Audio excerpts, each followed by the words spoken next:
Satisfação a todas e a todas.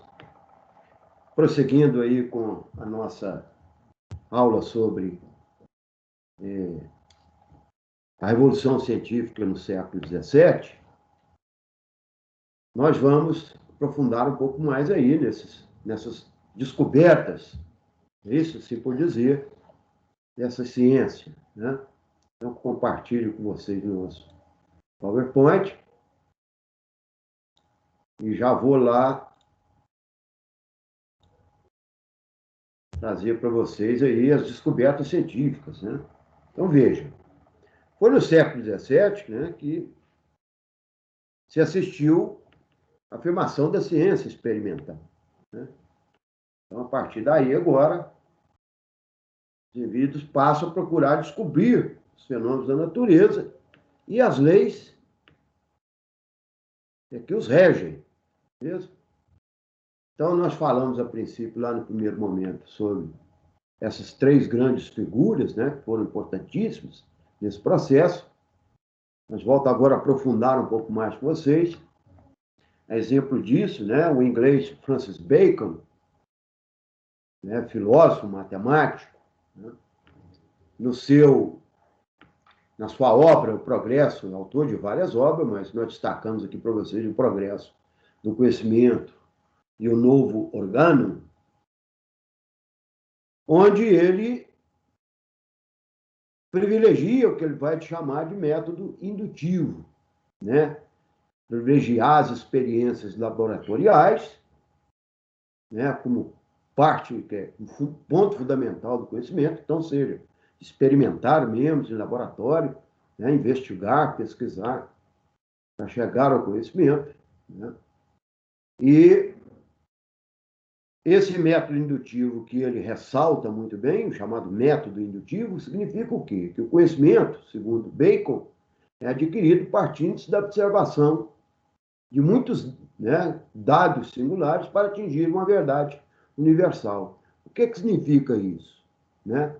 Na realidade, você parte para a observação, né, para os dados particulares, né, e as partes daquilo que você quer conhecer, e a partir desse momento que você cada vez mais vai pesquisando as partes, isso te instiga, te induz, né, a chegar, né, ao final, à verdade final, ou seja, ao conhecimento pleno sobre aquilo que você está investigando.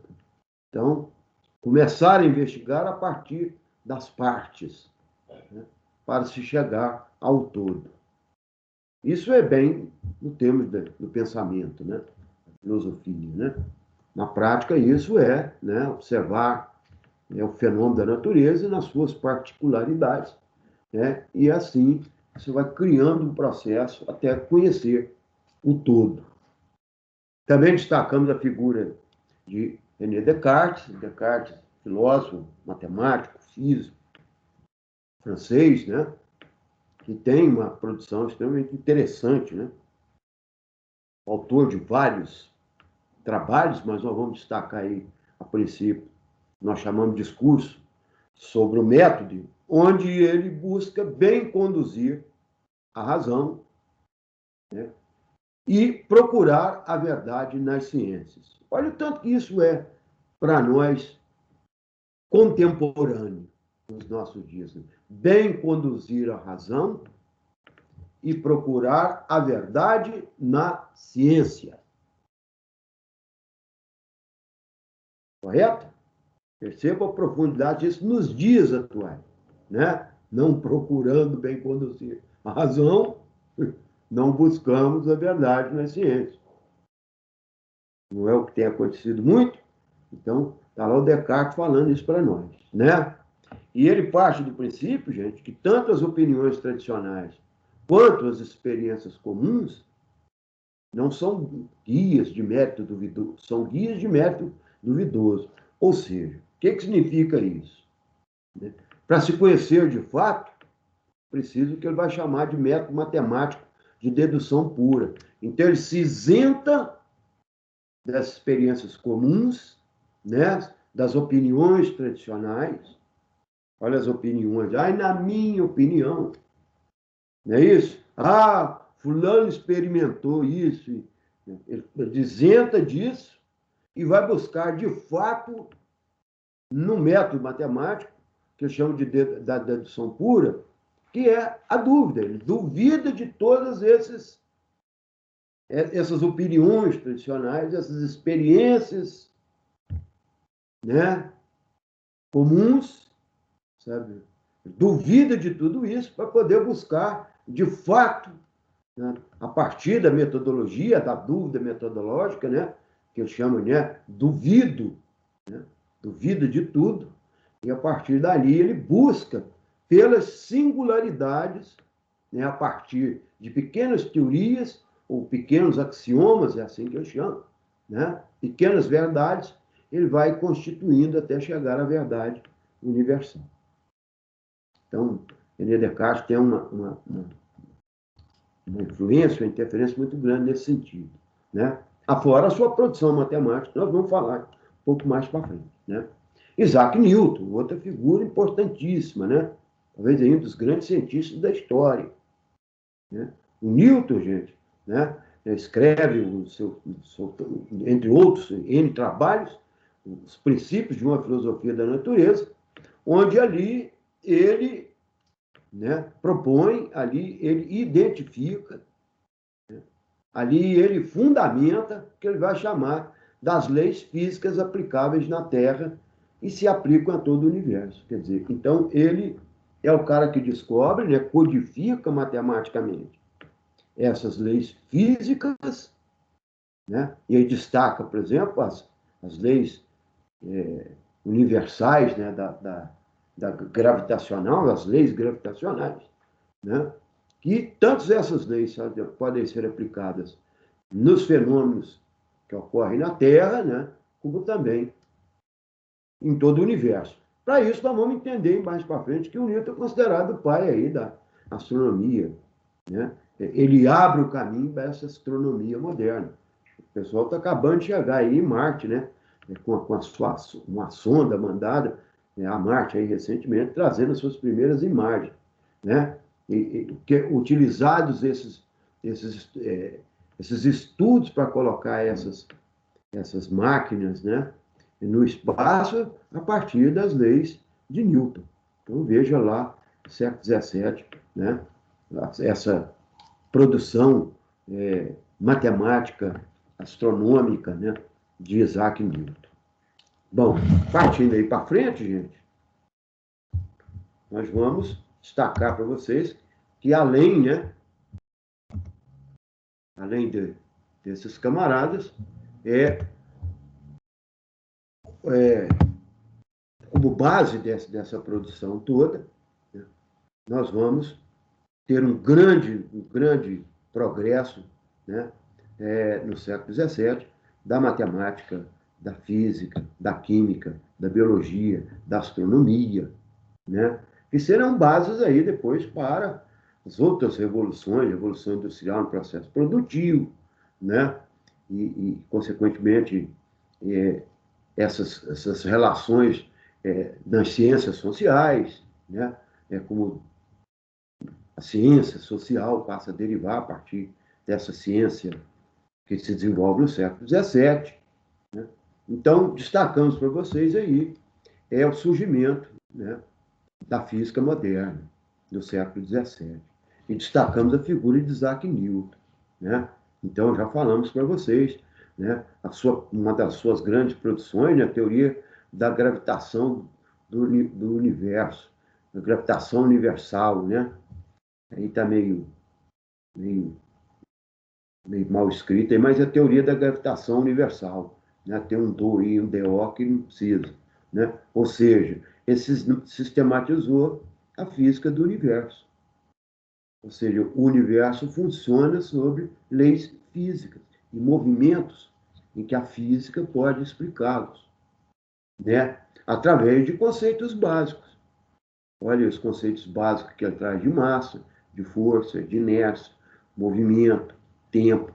Como é que se dá essa interligação em todos esses conceitos básicos, né, para se explicar essa física moderna, né? a partir daí surgia essa física moderna. Então, já disse anteriormente para vocês, ele vai lançar as bases modernas da astronomia. Então, isso significa o quê? Agora, não mais o indivíduo contemplativo do universo. O universo como um estado de céu, de Deus, né? Longe, né? E nós aqui apenas como espectadores.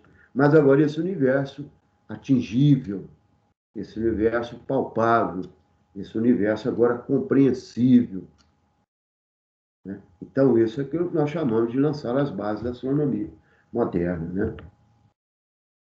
Bom, outro grande físico também, William Gilbert, né? Que estudou os fenômenos elétricos e descobriu as propriedades do ímã, né? Gottfried Leibniz, alemão, né? O tempo e o espaço são relativos. Ele estudou essa teoria, né? Do tempo e do espaço. Ele vai dizer que tudo isso é muito relativo, né? Que a partir daí o Einstein, por exemplo, cria, né? A teoria da relatividade e outros, né? E agora aí a ciência moderna, a astronomia moderna, trabalhando com essa questão de tempo, de espaço, não é mesmo? Né? Olaus Homer, né? Olaus Homer calculou a velocidade da luz, né? Então aí, né? Física pura. Edmond Mariotte, né? Esse francês, né? Estudou a elasticidade do gás, né? A expansão dos gases. Na cola dele já vem aí, por exemplo, né? O Otto von Guericke, famoso, né? Otto von Guericke, né? Alemão, né? Que inventou a máquina pneumática, a máquina elétrica. Pneumática funciona através da pressão, não é isso? Dos fluidos, né? Blaise Pascal e o evangelista Torricelli, né? Esses criaram o barômetro, não é isso? E revelaram a existência da pressão atmosférica. O barômetro é um medidor de pressão, né? E a partir da existência, da percepção, né? Da existência da pressão atmosférica. Na astronomia, nós destacamos aí a figura de Galileu Galilei, né? Século XVII, né? Do século XVI para o século XVII, né? Os famosos diálogos sobre os dois princípios do mundo, né? Onde ele vai descobrir os movimentos da Terra. Quais são esses movimentos da Terra? Né? A Terra girando em torno de si, né? É o movimento de translação, não, e a Terra movimenta em torno do Sol. Aí enrolei, né? Rotação e translação, né? Rodar em cima do seu próprio eixo e rodar em torno do Sol. Movimento de rotação e de translação, né? Além das manchas solares, os anéis de Saturno, os satélites de Júpiter, as fases de Vênus. Quer dizer, ele criou, ele inventou, assim, né? Desenvolveu vários telescópios e pôde fazer esses estudos, né? É considerado aí o pai dessa astronomia, né? Enquanto ciência, né? E ao lado dele, Johann Kepler, né? Alemão, né? Que vai desenvolver a teoria das órbitas elípticas dos planetas, né? E que o Sol é o centro do sistema. Ele contestando, né, o Copérnico na sua teoria do heliocentrismo, né, mas dizendo que o Sol é apenas centro do nosso sistema, né, planetário, nosso chamado sistema solar, né, e que os planetas em volta desse Sol possuem órbitas elípticas, que aí vão trabalhar a questão das estações do ano, né, mais longe, mais perto do Sol, e assim por diante. Passando aí para frente com vocês, né?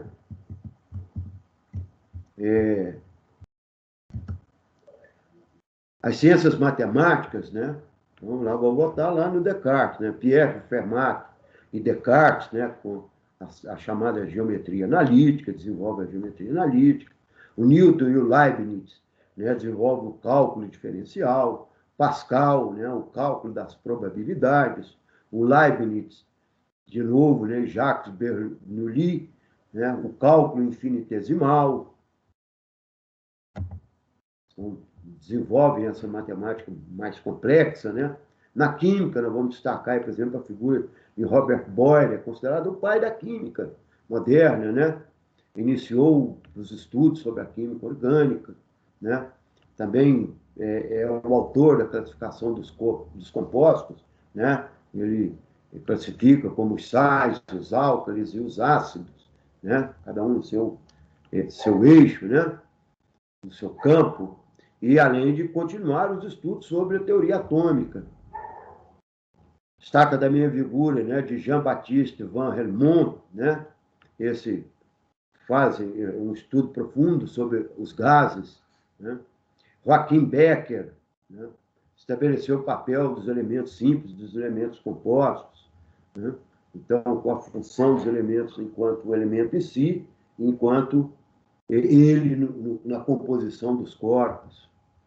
Vamos destacar mais aí ainda na biologia, gente, né? Robert Hooke.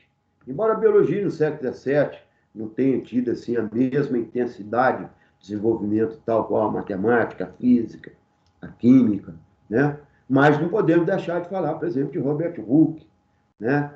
Que descreveu a estrutura celular das plantas, de Mariotte, já falamos lá anterior, revelou diversas das modalidades de nutrição vegetal, como é que as plantas se nutrem, né? As várias plantas, os vários tipos de plantas e as várias formas de nutrição dos vegetais, né? Figura famosa aí do Marcelo Malpighi, todo mundo ouviu falar aí sobre, né? O Malpighi, né? Teoria de Malpighi, que ele demonstra ali nessa teoria a sexualidade das plantas. As plantas também têm sexualidade, né? O Anthony van